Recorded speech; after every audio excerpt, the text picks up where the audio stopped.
Bảo Chamna nên cả bảo sắp tiêu lung sen na happy na adim zing ka bia ko le ka belu pa pathin ka gil lo na teo ho le ngai dama ki hen mai di la ke patin le huk dama van ga ma nang ma ke ngom dinga le tat do la cha te ka hi tak se kon ki pak ma in la ke ki pak thu ka gen wa he mi gilo nang ma mel ma ka hi la yo e happy a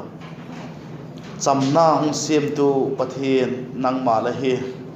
je Chamna la siam chu la cha ten nei langon ti le doi saka jete ho chu la thu takin leizil saka tunin la thu tak ung sim khom ding gen khom ding in kising saba la ko chum ten heleu tiel doi sakte ho bep cha gen dok theding nang man keima again tu ai hung mang chadin nang ma ka chil ki poka he chulangai thami pi te hon le la thu tak cha he bang tak he thiam theding nangin kamimal chedon kapoi modan dung zui chedon la thuin ai holim pi in tin la holim pi na dum tak mai kalal pa doi tak mai jesu minin la kengin ka hung don a he amen Efesa bung gukna chang som ki patin som legit sau pi simitin usot pi gen man loading hi zegin ki khopel phat le pram dang len hi zegin usau pi hung gen lo go katin ain la thogen them lo ki he ki gen khak tak le ki themitin Efesa bung gukna chang som ki patin som legit hung simingka pek zani som get le sagi na noi he Efesa bung gukna chang som ki patin som le get ding ato perin ka su pi te ho lalpa le aha na thili theina achun ha takin omun la diabol to ki dauna chu la zo theina dingon pathian gal van bukimin ki vanon taksa le thisana mel mate to ki bon hi pu a lal na te thunei na te le je khovel thim chunga bai hom te to van muna thagau gi lo te to ki bon hi zungalon je chun ni phalowa chun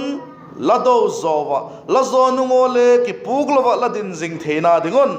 pathian gal van bukima chun ki thumon je chun dingon la kong chu tho takin ga kon la digna om pho chun ki thumon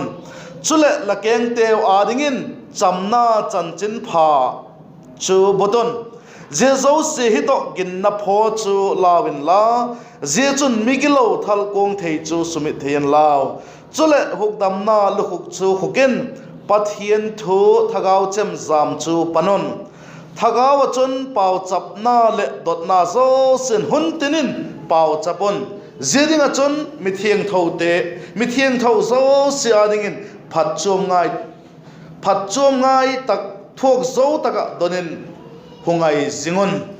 i bible chang sim thak naw che thiam theidin pani chanding che don malai som pek ta hanla ka hong tel dek na hi le som lenga to som le gu ka he chule la keng te wading in Chamna Chanchinpha chu budon je zo se hi to gin na om pho chu lawin la je chun migilo thal kong thei chu sumit thein law Chamna Chanchinpha ki Chamna Chanchinpha te hi e thupi dengon hong te la no tem la hong te lu ong sakule Christian sepaite ho ding dan le ka bible chang sim go na to ki tok ma zenga kalunga dama ki pang ma a he iche naw khovel he en leo chin hun nung a he ti chu gen tam ngai lovin mi so sin a he yon le heva azik chu khovel a hin ki do na adimin omta gam le gama ki do na nam le nama ki do na ko chuma apola ki do na insunga ki do na zile posal ki do na pale chate kala ki do na nule chate kala ki do na tek pi le tek pu ki kala mole tek pi tek pu te kala ki do na ziechun adimta ko chom sung zingin le ki do na apei pu member dang te do bol na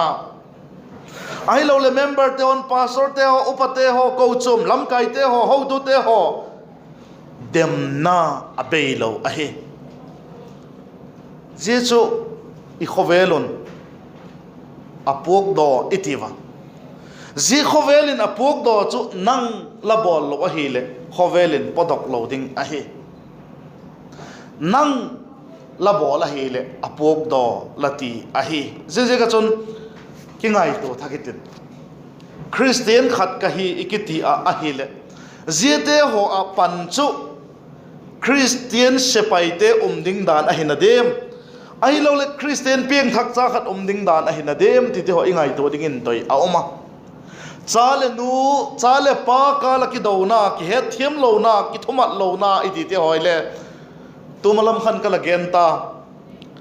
meidil chena kalbite ti ka genna khan kala gena cha te nu te to khau thelo pa te to khau thelo ki te chu meidil kalbi a kalson a hiu meidil kalbi a lampi a chun chi a hiu ti ka gen zo ta je ka sun ki tuak lo na lam him him ki hau thelo na lam him him chu pathian ki dak lam thupil te bung kuk na khu sim leo chen bung som lo na khu le sim leo chen ki pathian in aki dak te lakin apang a hi e bible sima hi le si te ho chu han sadongin hen atingam na lai ati hil na lai a hi je ka chon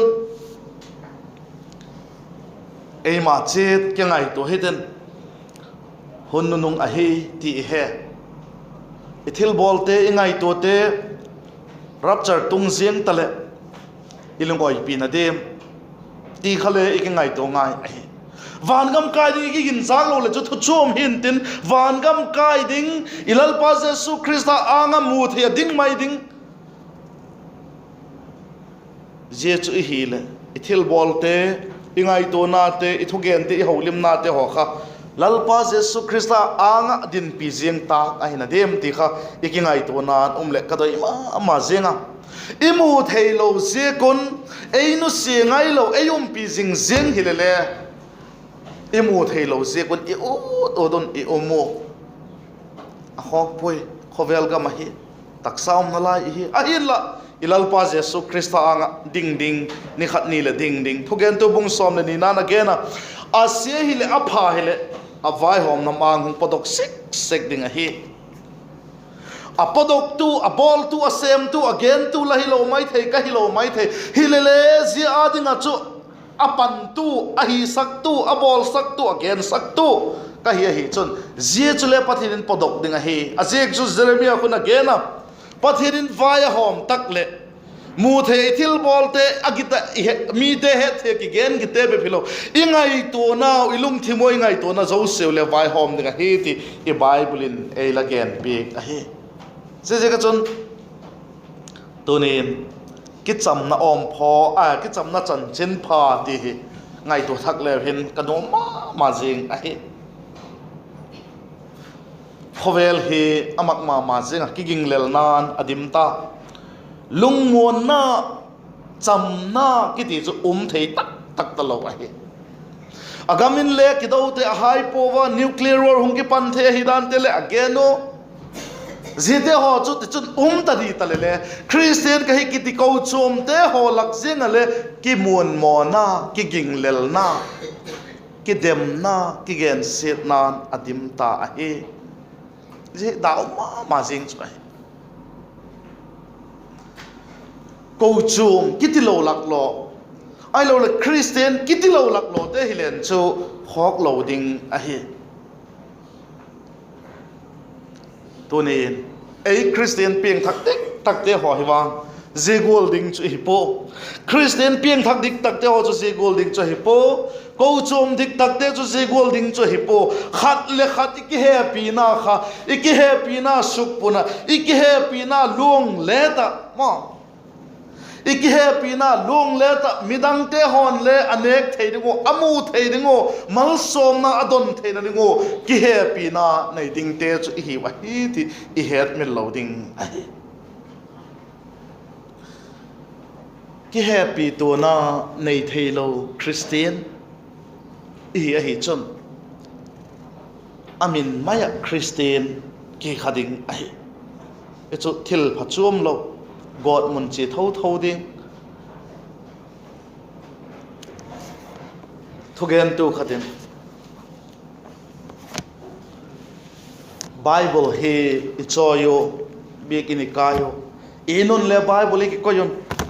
ai la Bible phatak sai simo kumtong hinna inei lo le wang I thi na dengo ki choi I thi na dengo I ino ki koi hiding I hiwa hi ati dikka samama hi je ka chon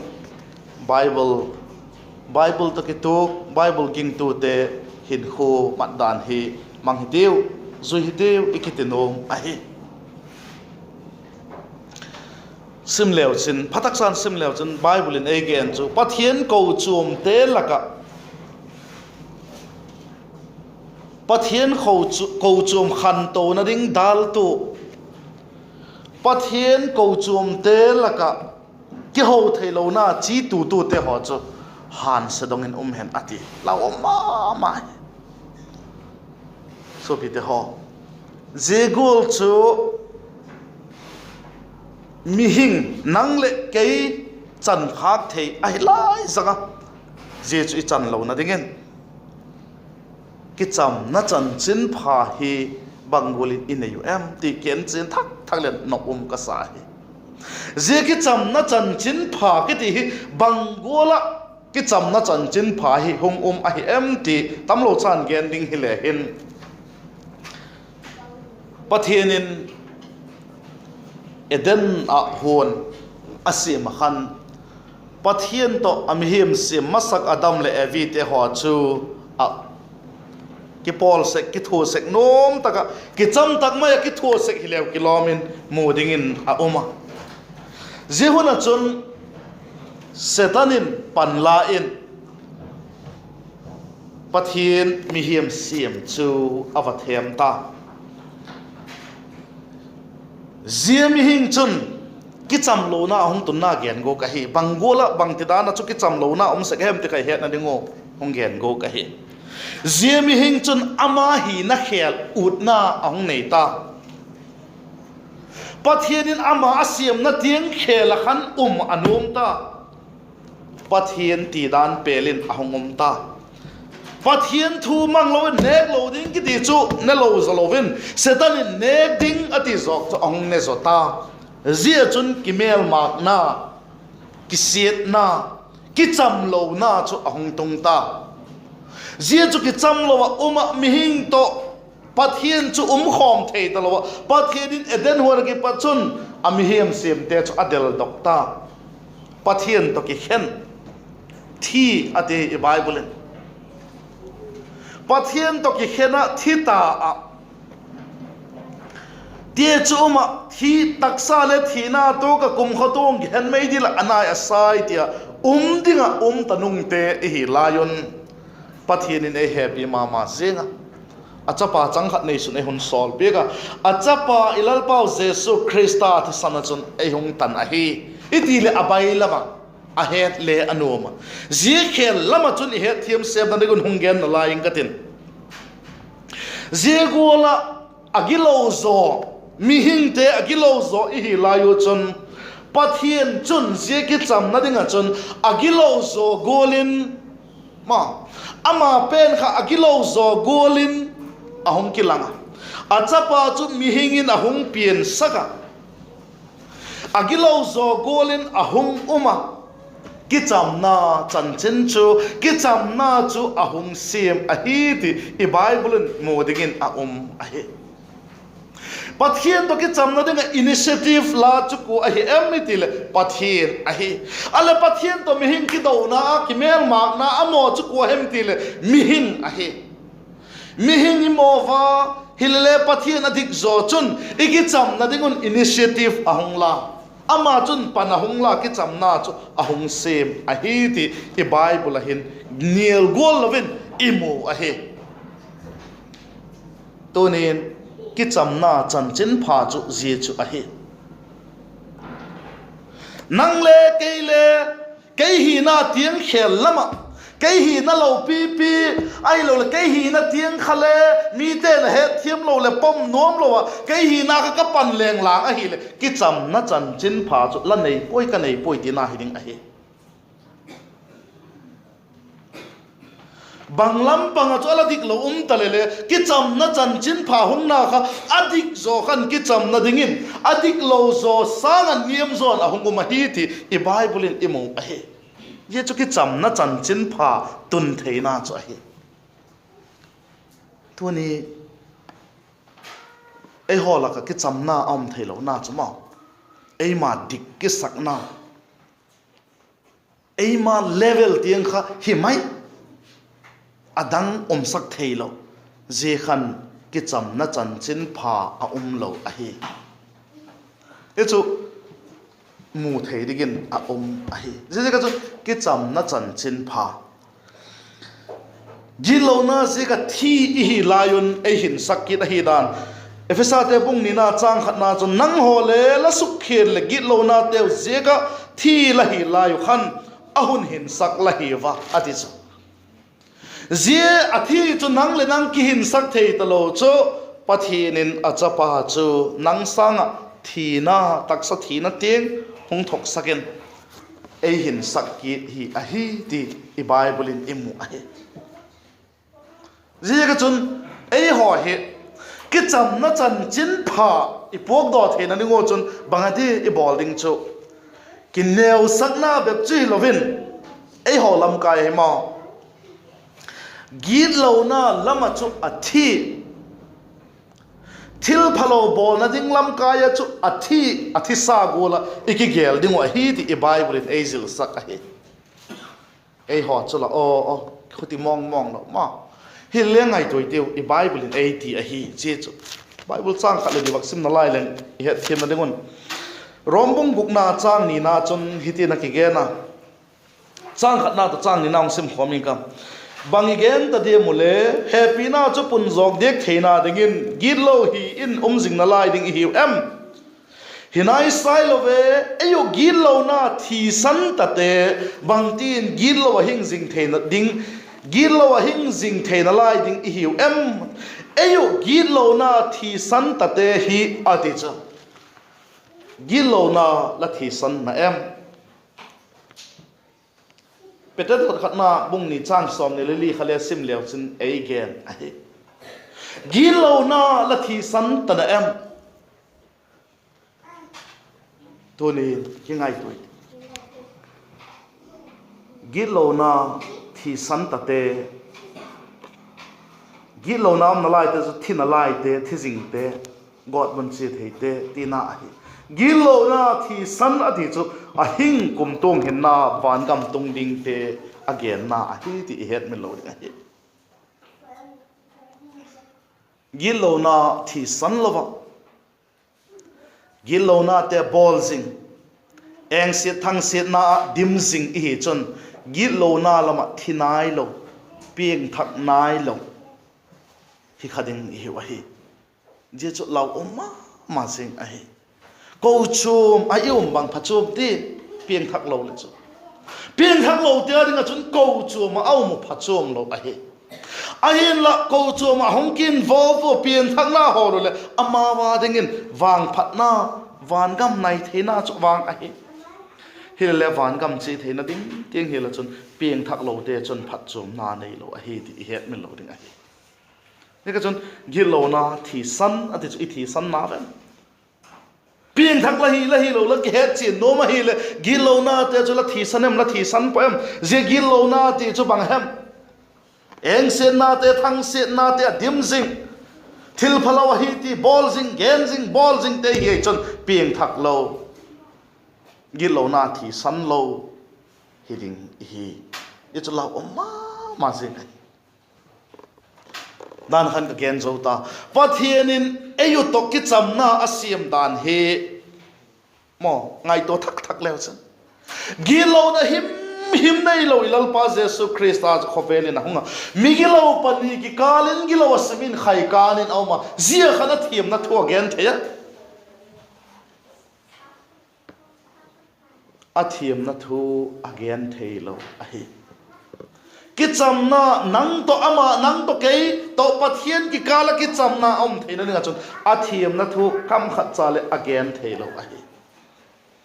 to ni e holoi bol thei chu bang hele thiam na thu gen ding mi dik lo na gen ding ki thiam che ai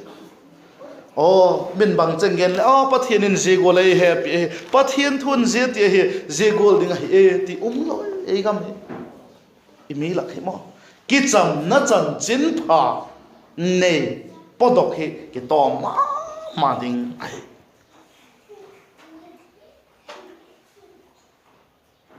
pathianin ayo to ki chamna ang sim dan te ma ngai to thakitin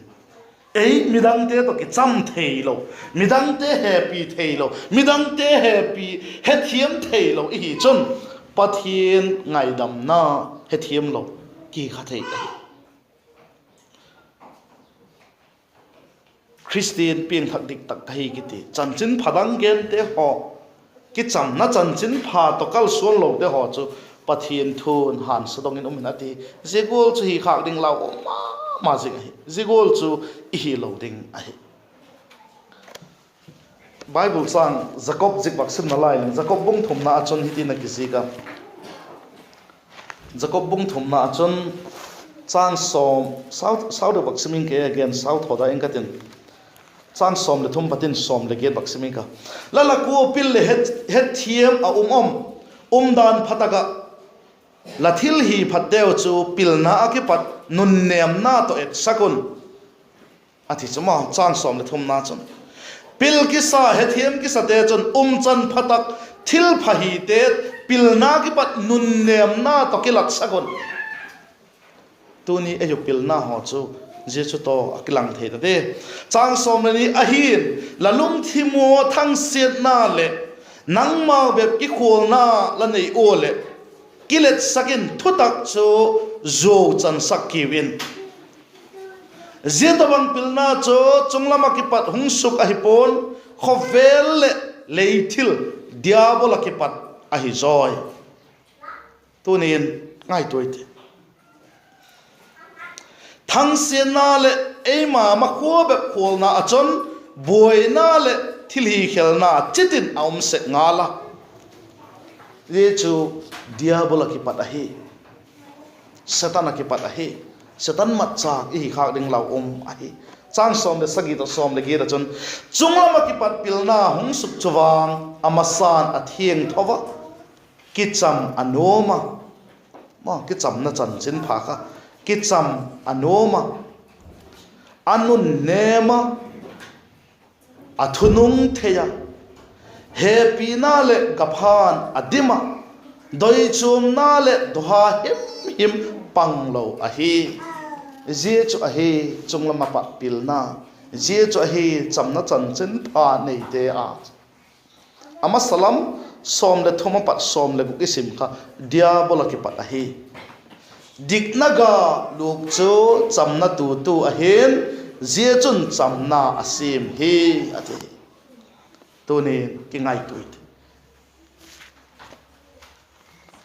chamna chanchin pha ki chamna chanchin pha nei tu in adem diabola pat pilna le pathina ki pat pilna jacob bung thumna chang som le thum pat som le ge chun ei gen hi ye ka chun nang le kei khoi da chu khoi jok che hi em ti ki ngai tu hetin a top na ding in bible chang nong ding in ki chamna chanchin pha gen hi zekin hebrai bung som le ni na chang som le li le bak siming ka mizo se to ki chamna le thien thona chu delon zelo nga la chun ko man lal pa mu puna ati